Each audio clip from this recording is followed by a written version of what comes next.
पाकिस्तान के कराची शहर में आतंकवादियों की पूरी फौज दिखी है। पाकिस्तान के फील्ड मार्शल आसिम मुनीर ने इस बार कराची में लश्कर तैयबा के आतंकवादियों को भेजा। लश्कर के आतंकवादी बाकायदा मंच लगाकर भाषण देते हुए दिखाई दिए हैं। लश्कर के ये आतंकवादी कोई छोटे मोटे आतंकी नहीं हैं। कराची में वो आतंकी भी दिख रहे हैं जिसे US department of the treasury ने ग्लोबल टेररिस्ट के लिस्ट में डाल रखा है। लश्कर के ये सारे आतंकवादी भारत के प्रधानमंत्री का नाम लेते हुए दिखाई दिए। प्रधानमंत्री पूरी दुनिया में जगह जगह घूमकर इंटरव्यू दे रहे हैं और ये कहने की कोशिश कर रहे हैं कि अगर भारत मांगेगा तो पाकिस्तान हाफिज और मसूद को हिंदुस्तान को सौंप देगा। लेकिन आज हम आपको ऐसी रिपोर्ट दिखाएंगे जिससे पाकिस्तान के घड़ियाली आंसू एक्सपोज हो जाएंगे।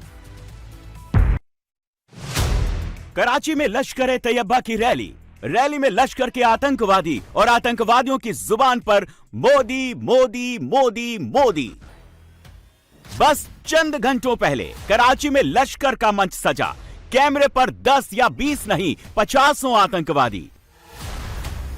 पहले एक ने माइक पकड़ा तो जहर उगला, फिर दूसरे ने माइक पकड़ा, उसने भी जहर उगला, फिर तीसरा आया, फिर चौथा आया, फिर पांचवा आया, फिर छठा आया, फिर सातवां आया और लश्कर के इन सारे आतंकवादियों ने हिंदुस्तान को धमकाना शुरू कर दिया, मोदी को चैलेंज करना शुरू कर दिया। 8वां, 9वां, 10वां कराची में भरे बाजार, बीच सड़क पर लश्कर के जितने आतंकी आए सबने एक ही टेप बजाया, हर लाइन में हिंदुस्तान को धमकाया। वो वक्त आने वाला है ये कहकर लश्कर का आतंकी कैमरे पर क्या इशारा दे रहा है, हम रुकेंगे नहीं, ये कहकर लश्कर का आतंकी क्या हिंदुस्तान पर एक और अटैक की स्क्रिप्ट पढ़ रहा है। कराची में खुल्लम खुल्ला ऐलान हुआ है, लश्कर तैयबा ने हिंदुस्तान पर अपने नेक्स्ट टेरर अटैक का हिंट कैमरे पर दिया है। यह हिंट लश्कर के पूरे कैडर के सामने दिया गया है। तो क्या श्रीनगर, बारामूला, अनंतनाग, जम्मू ये सब के सब लश्कर तैयबा के हिट लिस्ट पर आ गए हैं? और क्या लश्कर को ये हिट लिस्ट मुनीर ने खुद बनाकर दी है? क्योंकि जिस वक्त कराची में लश्कर तैयबा के आतंकवादियों की रैली हो रही थी उस वक्त मंच पर देख लीजिए पीछे कौन था। पीछे आतंकियों की स्पेशल फोर्स थी।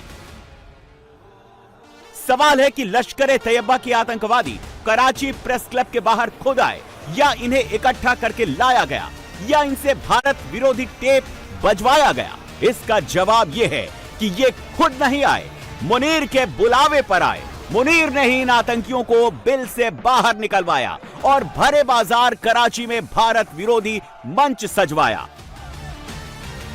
मंच भी ऐसा वैसा नहीं, बाकायदा एक ट्रक लाया गया। ट्रक के ऊपर 2 बड़े बड़े लाउड स्पीकर लगाए गए। सामने पाकिस्तानी मीडिया को जमा किया गया। ट्रक के बीच में आतंकियों को खड़ा किया गया। ट्रक पर एक साइड में आतंकी बुरहान वानी की फोटो और दूसरी साइड में पाकिस्तान के आर्मी चीफ और फील्ड मार्शल आसिम मुनीर के साथ पाकिस्तानी एयरफोर्स चीफ और नेवी चीफ की फोटो चिपकाई गई। ट्रक के नीचे लश्कर के आतंकियों को खड़ा करके उनके कपड़ों में माइक लगा के वीडियो रिकॉर्ड कराया गया और पीछे स्क्रीन पर वही पाकिस्तान के तीनों सेनाओं के चीफ वाला फ्रेम दिखाया गया।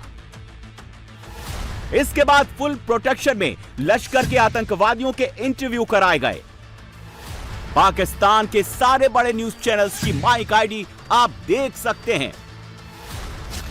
और इस पूरे अरेंजमेंट में जिस एक किरदार ने सबसे अहम रोल प्ले किया वो इस वक्त आपकी स्क्रीन पर है।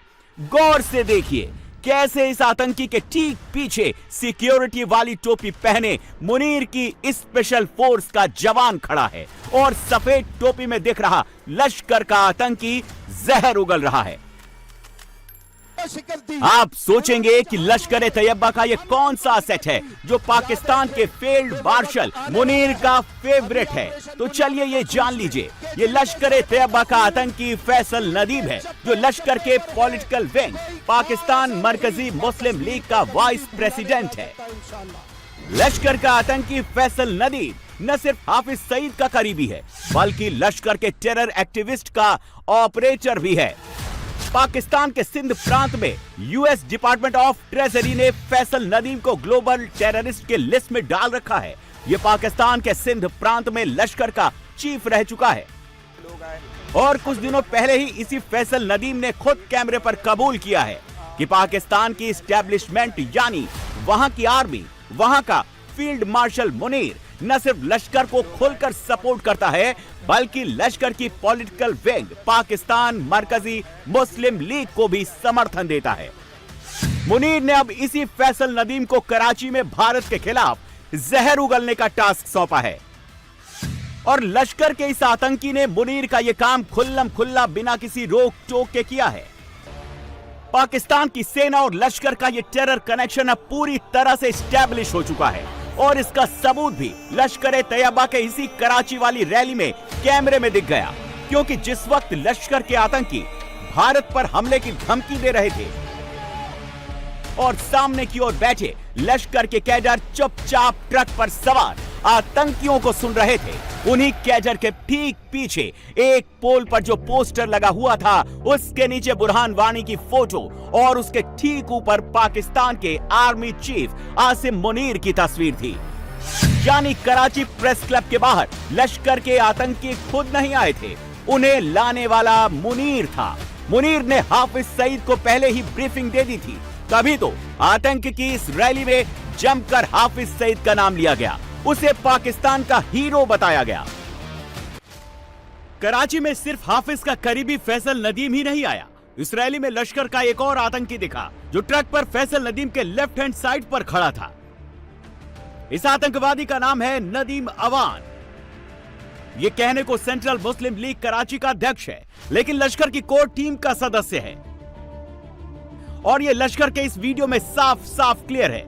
फैसल नदीम और नदीम अवान साथ साथ एंटी इंडिया पर्चा लेकर सड़कों पर दिखाई दिए हैं। लश्कर की इस रैली को सिर्फ मुनीर का अप्रूवल नहीं था, पाकिस्तान का पूरा पॉलिटिकल क्लास चंद घंटे पहले लश्कर ए तैयबा की इस रैली में इनवाइटेड था और ये सोमवार को ही मीटिंग की इन तस्वीरों से साबित हो जाता है, जब लश्कर ने कराची वाली रैली से ठीक पहले एक मीटिंग बुलाई और इस मीटिंग में पाकिस्तान पीपुल्स पार्टी से लेकर पाकिस्तान की जमाती हुर्रियत, दूसरी सियासी जमातों के लोग और पाकिस्तानी फौज के ऑफिशियल्स इनवाइटेड थे और यहीं पर लश्कर ए तैयबा के आतंकियों ने कराची वाली रैली की पूरी प्लानिंग की, बाकायदे कैमरे पर आकर बताया कि लश्कर ने कश्मीर में क्या किया और लश्कर आगे क्या करने वाला है।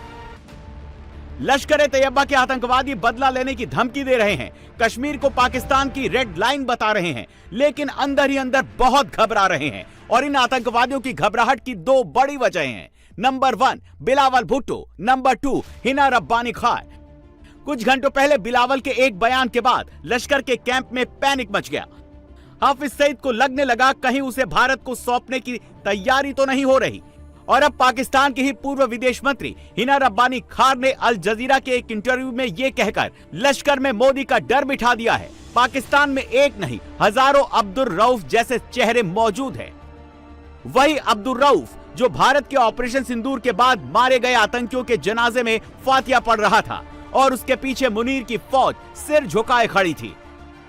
यही पाकिस्तान का सच है। लश्कर का आतंकी कारी याकूब शेख पहले इस्लामाबाद में शहबाज सरकार के मंत्री से मिलता है, कुछ घंटों पहले लश्कर के कैंप में नजर आता है।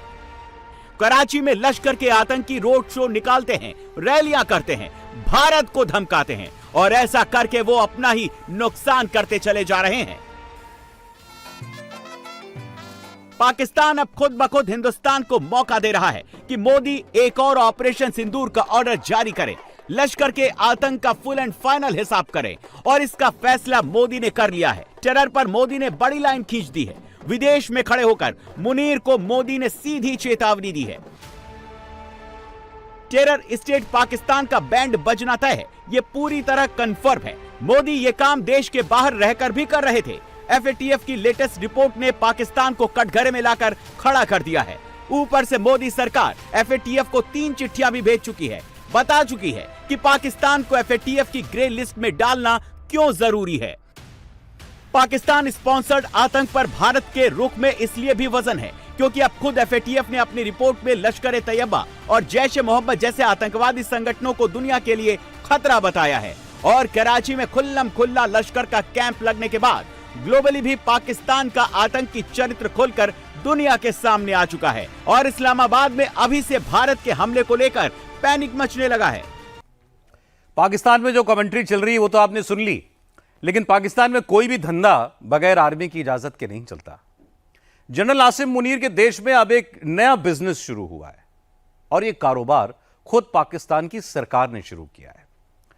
कंगाल मुल्क की हुकूमत अब देश में शेर बेच रही है। जी हां, शेर, बाघ, चीता, इनकी सेल लगा रही है। पाकिस्तान के चिड़ियाघर से लेकर सोशल मीडिया साइट्स तक शेर के शावकों की बोली लगाई जा रही है। सवाल यह है कि जो देश कल तक चीन को गधे बेचकर अपनी रोजी रोटी चला रहा था, उसको मजाक मत मानिएगा, यह बात बिल्कुल सही है, वो देश अचानक शेर कैसे बेचने लगा? पाकिस्तान में शेर की कीमत कितनी है? पाकिस्तानी हुकूमत का यह बिजनेस कितना बड़ा है, देखिए। दीवार से शेर ने छलांग लगाई, पास खड़ी बच्ची भाग उठी। गली में दूसरी तरफ खड़ी महिला ने भी दौड़ लगाई। महिला शेर से तेज नहीं दौड़ सकी। शेर ने महिला को पकड़कर सीधा हमला बोल दिया। जिस घर से शेर निकला था उसी घर से डंडा लेकर एक आदमी भी निकलता है। डंडे से शेर की ऐसी पिटाई करता है जैसे लोग घर के किसी पालतू कुत्ते की करते हैं। मेन रोड पर गार्ड फोन पर बात कर रहा है, अचानक वो दौड़ लगाता है। उससे पहले ही दीवार फांदकर तेंदुआ आ जाता है। तेंदुआ गार्ड पर हमला करता है। बाइक सवार लोग भी डर जाते हैं। तेंदुआ दीवार फलांगकर घर में घुस जाता है। गली में दहाड़ता हुआ शेर दौड़ लगाता है। छत पर खड़े लोग डर जाते हैं।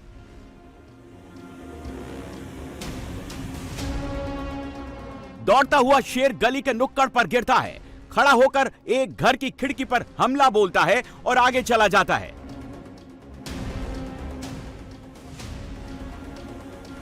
आप सोच रहे होंगे कि यह किसी जंगल से आबादी में घुसे हुए शेर और तेंदुए की तस्वीरें हैं, लेकिन यह सही नहीं है। ये एनिमल जंगल से भागकर नहीं आए, ये इन्हीं घर में पाले गए हैं। आप ये जानकर और भी ज्यादा हैरान हो जाएंगे कि ये उस मुल्क की तस्वीर है जहां खाने को दाने नहीं है, पूरा देश उधार की जिंदगी जी रहा है, लेकिन शौक है शेर पालने का, तेंदुए को लग्जरी लाइफ देने का, जिराफ को स्टेटस सिंबल बनाने का। आपने एकदम ठीक समझा, ये वही कंगाल पाकिस्तान है जो गधे बेचता है तो 2 वक्त की रोटी का जुगाड़ होता है, कटोरा लेकर दुनिया में घूमता है तो दिवालिया होने से बचता है। सवाल यह है कि पाकिस्तान में शेर कौन पाल रहा है? कंगाल मुल्क को शेर पालने की सनक क्यों चढ़ गई है? गधे बेचने वाले मुल्क ने क्या शेर बेचना शुरू कर दिया है? आलीशान घरों में शेर आराम से रह रहे हैं, लग्जरी कार की सवारी कर रहे हैं। लोग शेर की सवारी की रील बना रहे हैं। आम घरों में जैसे नए मेहमान का स्वागत होता है, ऐसे शावक का वेलकम हो रहा है। शावक आने से पहले ही उसके कमरे की सफाई शुरू हो जाती है। जिस पाकिस्तान में कुछ दिन पहले तक गधे बेचे जाते थे, गधे पाले जाते थे, उसी पाकिस्तान में अब शेर का बिजनेस शुरू हो गया है। पाकिस्तान के गिने चुने रईसों के बीच बिग कैट यानी शेर, चीता, तेंदुओं को पालना स्टेटस सिंबल बन चुका है। पाकिस्तान में खुलेआम शेरों की बिक्री हो रही है। टाइगर, लेपर्ड सब बेचे जा रहे हैं। जिस मुल्क की दुनिया में कोई औकात नहीं है, उसी पाकिस्तान ने शेर की कीमत भी 2 कौड़ी की कर दी है। शेर का प्राइस भैंसे से भी नीचे आ चुका है और दुनिया भर में यह हेडलाइन बन रही है। पाकिस्तान में गिने चुने रईस बचे हैं और उन्हें शेर पालने का नया शौक चढ़ा है। इस्लामाबाद, लाहौर, कराची, मुल्तान जैसे शहरों के घरों में शेर मिलना आम बात हो गई है। जो छोटे रईस हैं वो एक शेर पालते हैं, जो बड़े रईस हैं उनके घर में शेर, चीता, तेंदुआ सब मिलता है। पाकिस्तान में इन दिनों शेर का बिजनेस जोर शोर से चल रहा है। छोटे छोटे घरों, फार्म हाउस और छतों पर शेर पाले जा रहे हैं। चीता, बाघ, प्यूमा, जगुआर जैसे बिग कैट पाले जा रहे हैं। गरीब मुल्क के कुछ रईस लोग शेर के जरिए अपनी दौलत को शो ऑफ कर रहे हैं, तो कुछ लोग फेमस होने के लिए शेर, चीता, बाघ पाल रहे हैं। एक अनुमान के मुताबिक पाकिस्तान में कुल 8000 से ज्यादा पालतू शेर, चीता, बाघ, तेंदुआ हैं। अकेले कराची शहर में ही 300 से ज्यादा पालतू शेर हैं। पड़ोसी देश में कुछ साल पहले तक शेर पालने के लिए कोई नियम कानून नहीं था, लेकिन जैसे ही आबादी में शेरों की संख्या बढ़ने लगी, चीतों की दहाड़ गूंजने लगी, तो सरकार ने नियम बना डाले।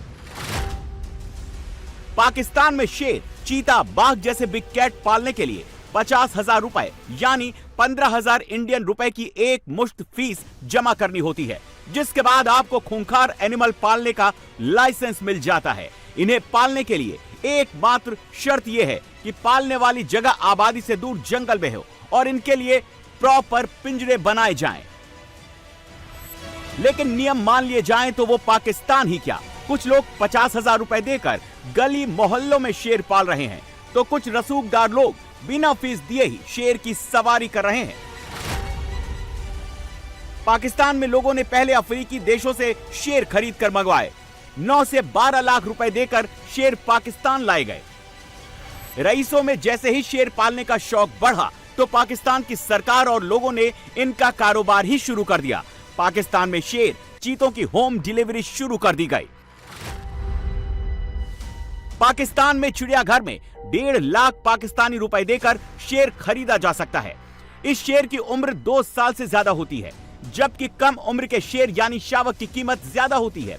2-3 महीने का शावक 2 से 3 लाख रुपए का बिकता है। पाकिस्तान के लाहौर में भैंसे की कीमत 3 लाख रुपए है, लेकिन शेर उससे भी कम पैसों में मिल जाता है।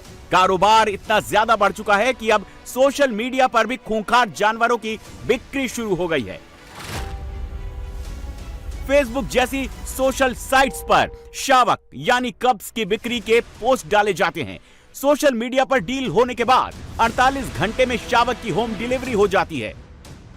पाकिस्तान में शेर, चीतों का बिजनेस बढ़ने लगा तो लोगों ने अपने पर्सनल जू ही खोल लिए। इन जू के अंदर शेर, चीते, लेपर्ड सब पाले जा रहे हैं। क्रॉस ब्रीडिंग कराकर कारोबार चल रहा है।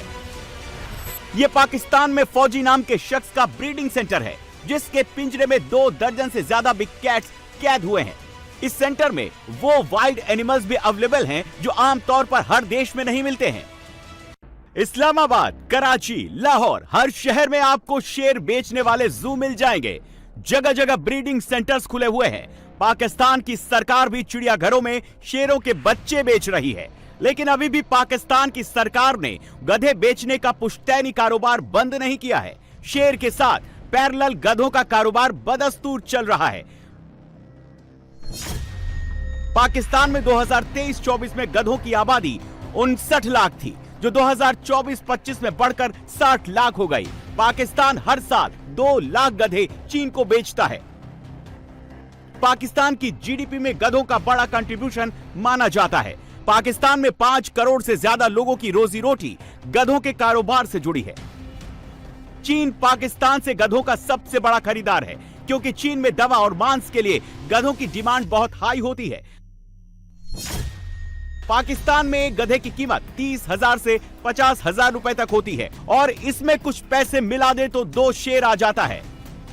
पाकिस्तान में शेर भले ही बिक रहे हैं, लेकिन गधों का क्रेज भी कम नहीं हुआ है।